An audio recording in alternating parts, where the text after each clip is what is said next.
Welcome to the House of Hoosier podcast. I'm your host, AJ Guyton. I'm here with a special guest as well, Austin Render. We're here to discuss some pregame for Indiana Hoosiers against Nebraska. How you doing, my man? I'm good. I mean, you're introducing me as a special guest now. I don't know when I reached that status, but yeah, we've been having a good week. We've got some fun pods coming out here shortly, but we felt we should get one going here to get the Hoosier faithful up to date on your thoughts, not as much mine, but mainly on your thoughts on what has been going on here over the past couple of weeks. We haven't done one of these in a while, so let's talk. I mean, we'll focus on that Iowa game, AJ. I don't know how much you were able to catch of that, but I know you were tweeting a lot after the game, trying to calm Hoosier fans down who want to jump off the ship after another road loss. Explain kind of your Twitter stance and what you're trying to kind of instill in Hoosier fans. Well, it's just what I don't want to happen is the lack of patience that we tend to exhibit every time we lose a game. I think we kind of, some of our fans still live in this world where, Isaiah Thomas was the point guard and he had three other pros on his team and they win a championship. 76, we go undefeated. 87, we win a championship. And, when we're making this transition to Mike Woodson, we're not going to give him the patience that he deserves. We have to recognize that we are improving as a program.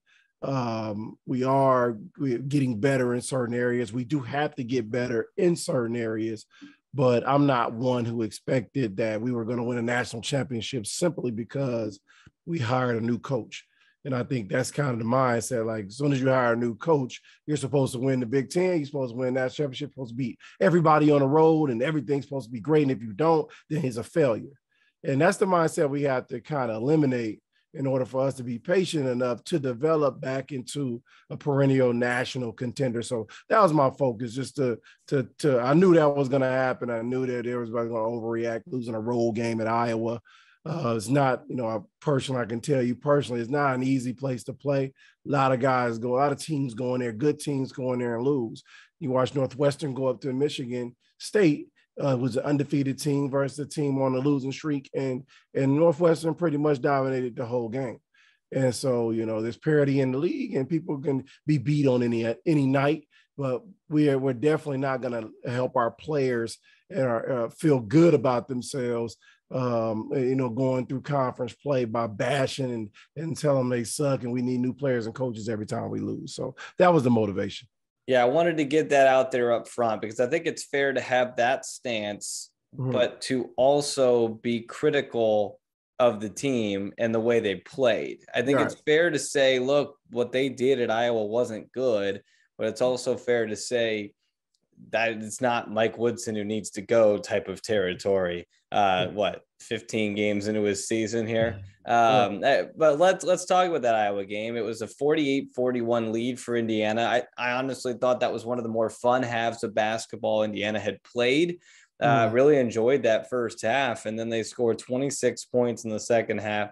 They're outscored by 16. And it just kind of felt, AJ, like Iowa was the tougher, more physical team, and they dominated the second half.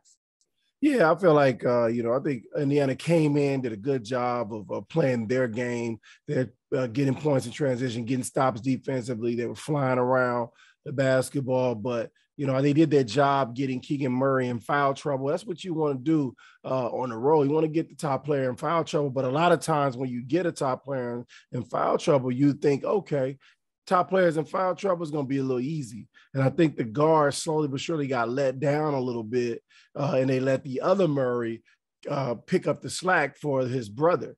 And that's what the difference in the game was to me. This kid is averaging probably, I'm not quite sure what he averaged, but it can't be over 8 to 10 points a game. He ends up with a career high.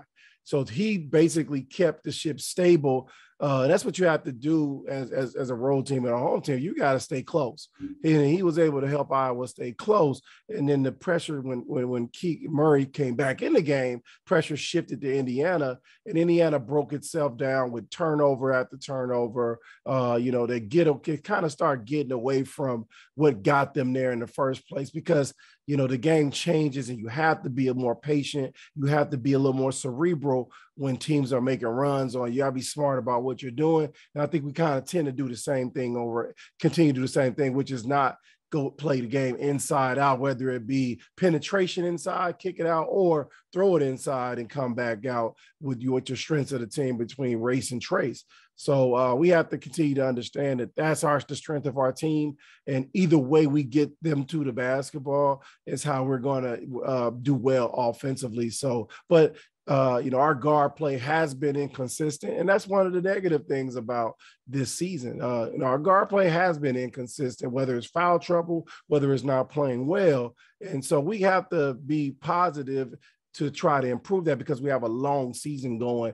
And I'm sure Coach Woodson and the staff, you got guards coming in next year. They got more competition at those positions coming in next year. So, but we have to play today. We can't play later. So we have to figure out a way to bring some consistency. Those guards have to figure out a way to be consistent at that position. So that's what ultimately doomed us in the second half. We know it was 23 turnovers, and like Iowa just found a rhythm and play with more energy than we did towards the end.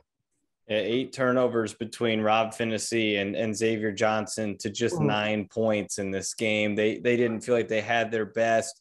You mentioned Chris Murray, 29 points, a career high. He averaged 9.2 coming into the game. So there's an extra 20 points on there. What did Keegan Murray end up with? He had 12, 9 rebounds, 5 of 9 from the floor, only played 22 minutes.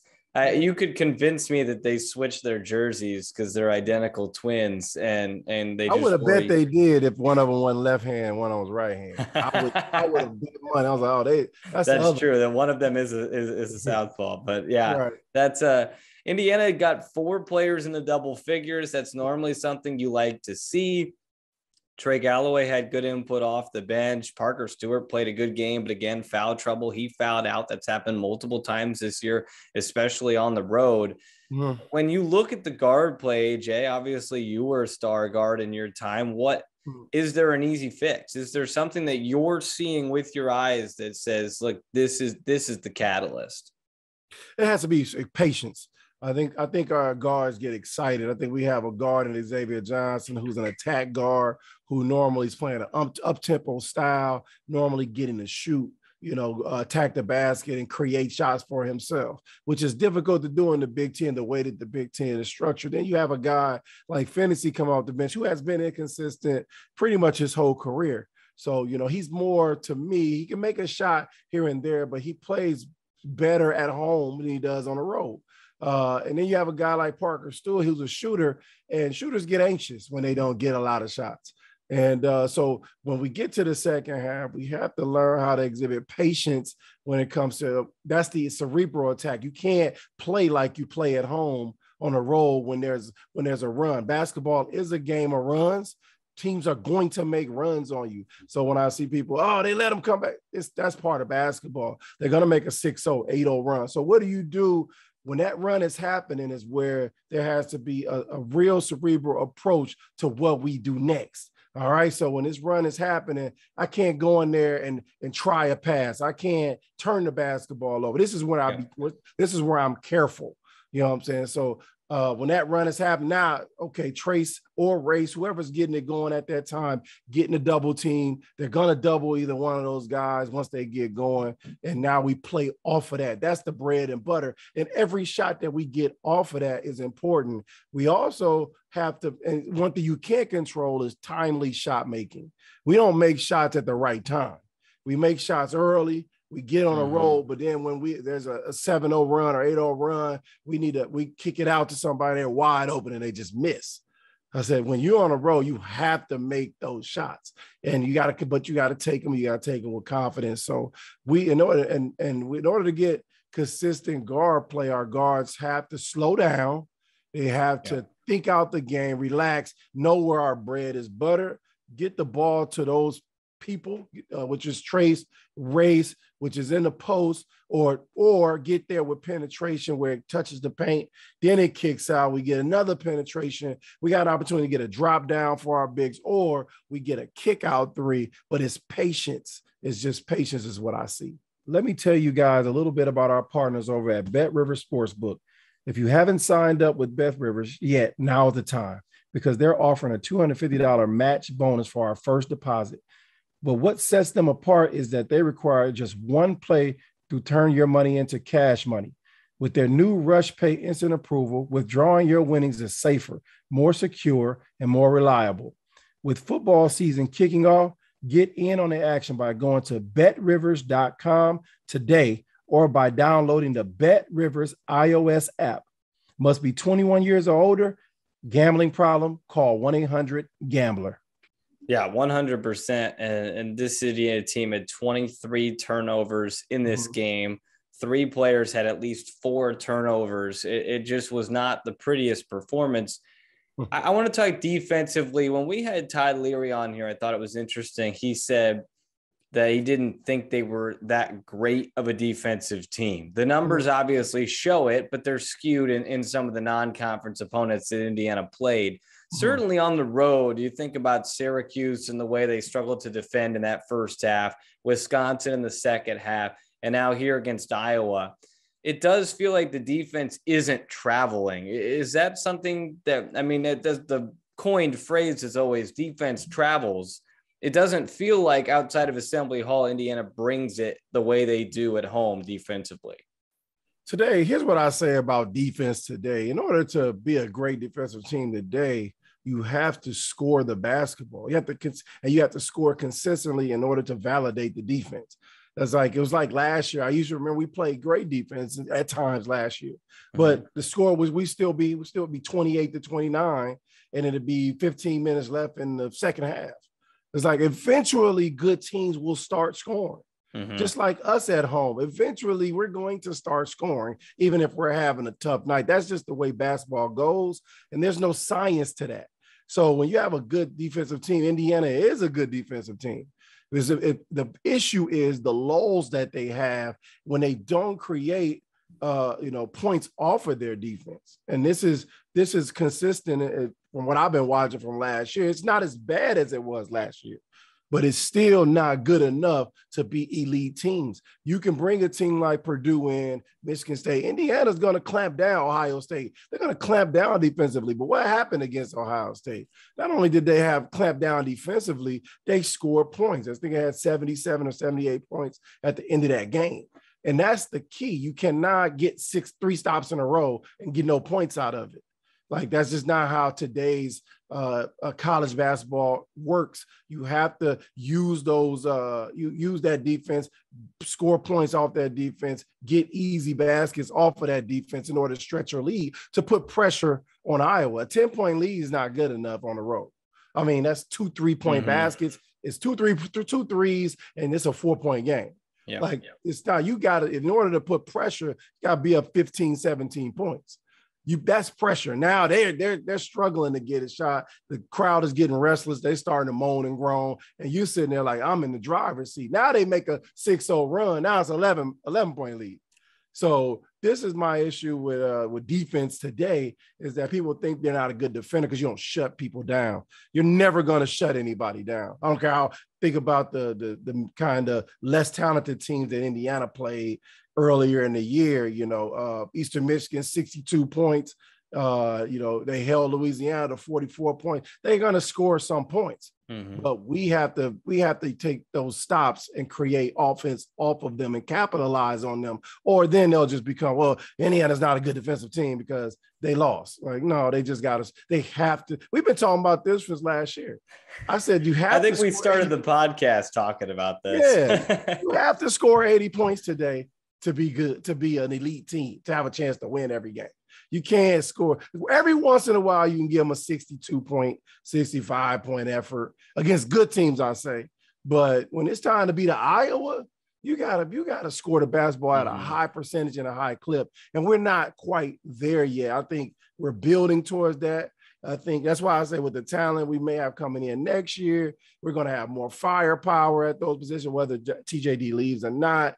You know, we just have to be patient. I didn't expect that we were just going to turn into this high-powered offensive basketball team, especially when coaches are new. They come in, they want some type of sense of control. They don't want their team playing out of control, trying to score baskets. And, you know, that's the type of coach Mike Woodson is. They did have 48 points at halftime. Something was working in that first half, and then it all just kind of fell apart in the second half. What's that? What did we end with? 74. So 26 in the second half to 48 in the first half. It's not good enough. You score not against Iowa. No, not against Iowa, not against the You can beat Penn State with 74 points. You can beat Minnesota with 74 points. You're not beating Iowa, especially in their place with 74 points. In their gym. That's a big key. Big key. All right. We're not going to talk about the suit because that's outrageous. Indiana's not losing games because Mike Woodson's not wearing a suit, but they are losing games because they're not at home. What did Bob Knight, did he ever say anything to you guys different about going on the road? Did you have to do anything different?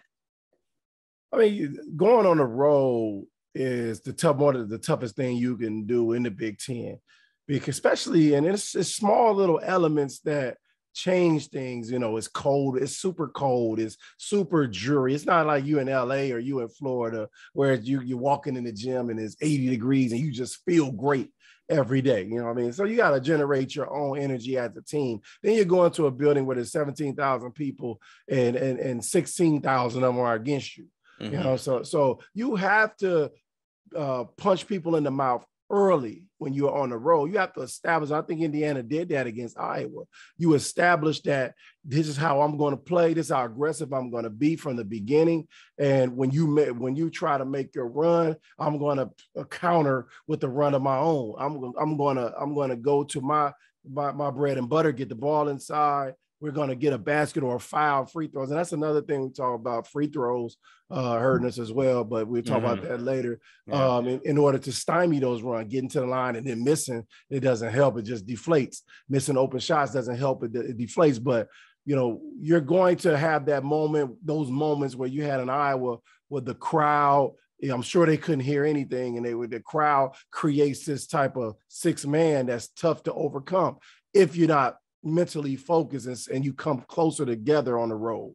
And there's a strategy on the road. There's who's in foul trouble, who do we need to attack, what's working, what's not. More so at home, you can flow freely at home, you know. But when you make a mistake on the road, that's like making 10 mistakes.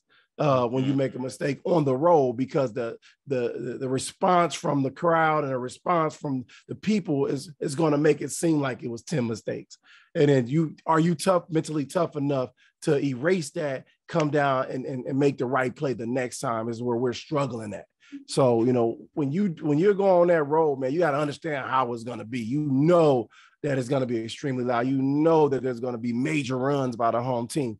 Stay close, stay in the game, because when you stay in the game, the nervous energy transfers to the home team.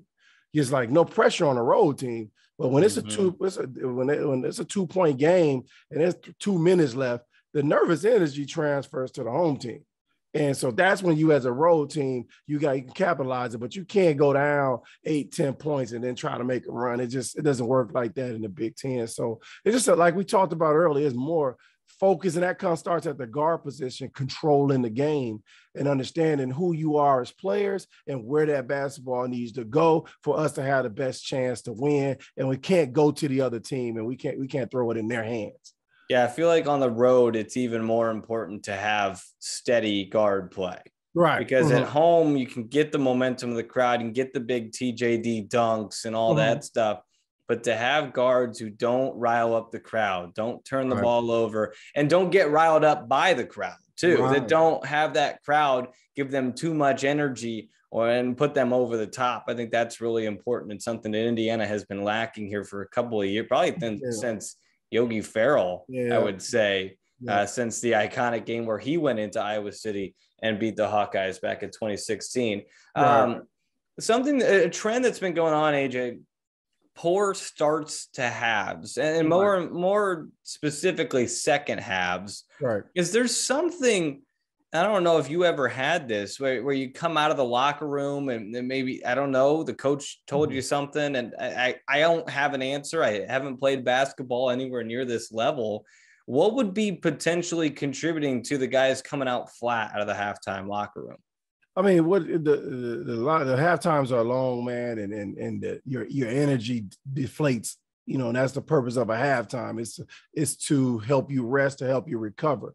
So I don't know what they're doing recovery wise. Are they drinking enough liquids and fluids? Are they getting their energy bars and proteins and things like that? But when you come back out of halftime, you have to regenerate the same energy. And that's where we're falling short. I remember we were doing that earlier in the year. I mean, we were getting outscored in the second halves earlier in the year. And I said, that's conditioning when you get outscored like that early in the end. We weren't playing anybody at that point. That's what was disappointing about that. Anybody like Big Ten quality challenges.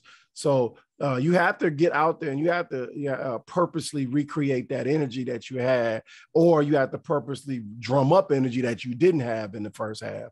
And that's a purposeful thing when it comes to teams. And you have to be together more than at any time in your season on the road and anywhere, whether it's neutral site, whether it's on the road. You have to come together more than any time, because those guys have to feed off of one another.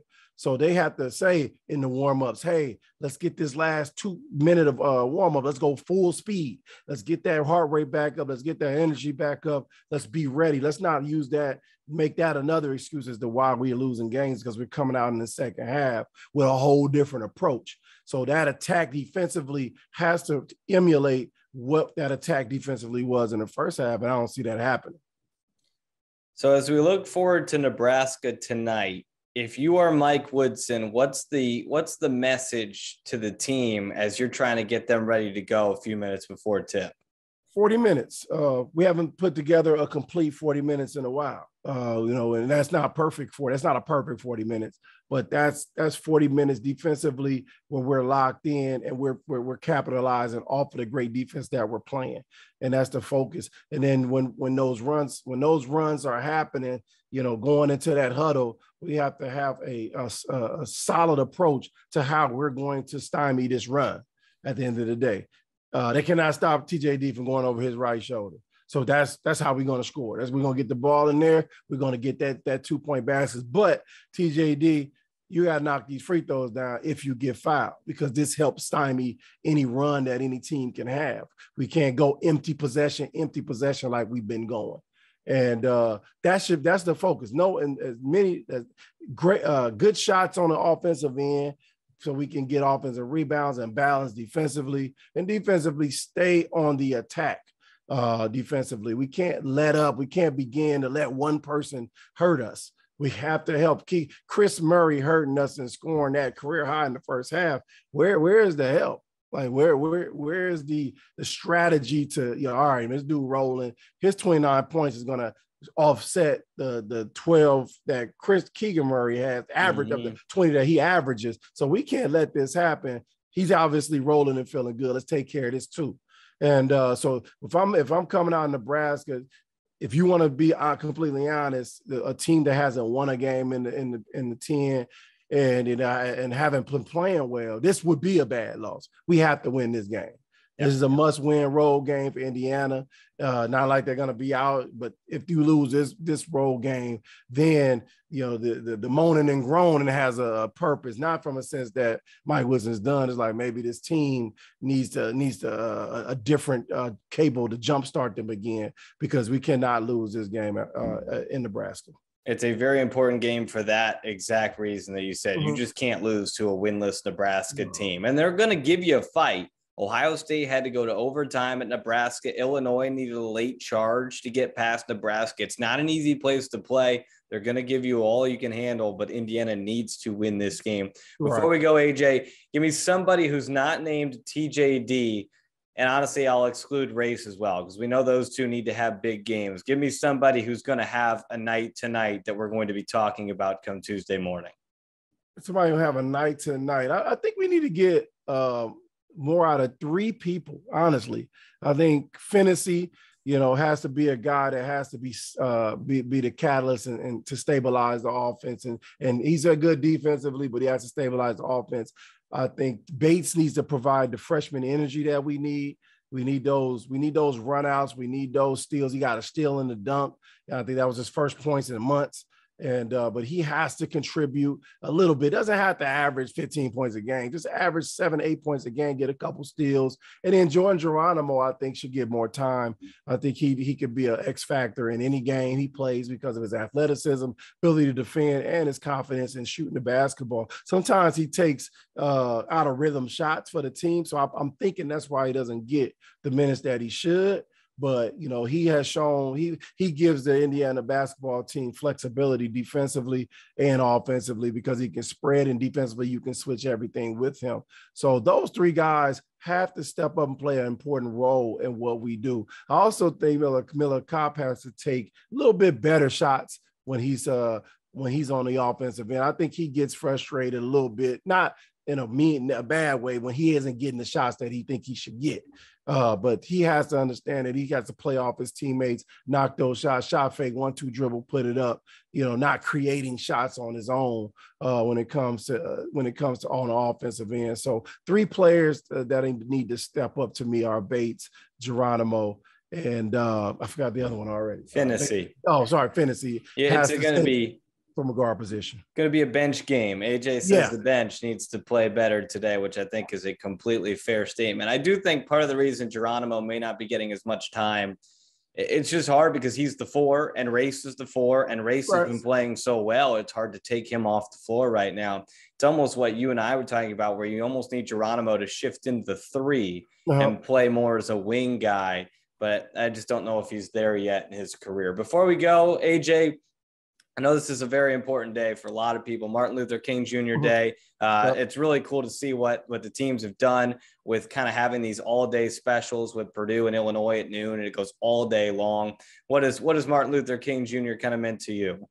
Man, it means everything to me. The older I get, the more important, his legacy is and what he sacrificed. There's no bigger sacrifice than sacrificing your life to fight for something that you truly believe in. And without him and his sacrifice, the ball was not going to be rolling for us to have us being African-American athletes and men and women and children to have the opportunities that we have today. He got the ball rolling. He made the sacrifices. And I'm so blessed and appreciative that there's a national holiday in his honor.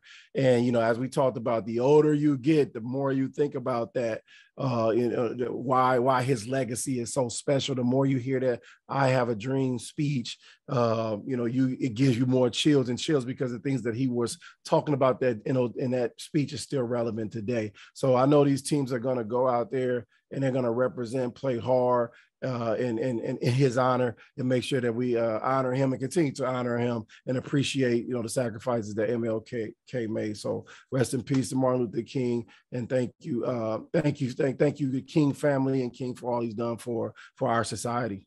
Yeah, I wanted to bring that up. It's a special day for a special human who did so much for our country, and hopefully we can honor him today with some good stories about what he has done, and obviously, as a side note, some good basketball as well. But AJ, thanks so much for hopping on here. We'll get you ready for Nebraska and Indiana. That's tonight at 6:00. Excited to continue to do these throughout the season. AJ, always great to do this. No problem, man. Tonight we break the streak, man. Here we go. We get the monkey off our back. We don't care about the suit. He'll win in the sweat jacket today. Ain't got nothing to do with it. It's gonna happen. All right, that's it for House of Hoosier podcast. We've got a special guest, Joby Wright, part 1, coming up later this week. It was a long and extensive podcast that I know you guys will enjoy. AJ thinks I fell asleep. I did not, because it was very enjoyable. Part 1 coming out later this week. But until then, for AJ Guyton and Austin Render, this is the House of Hoosier podcast.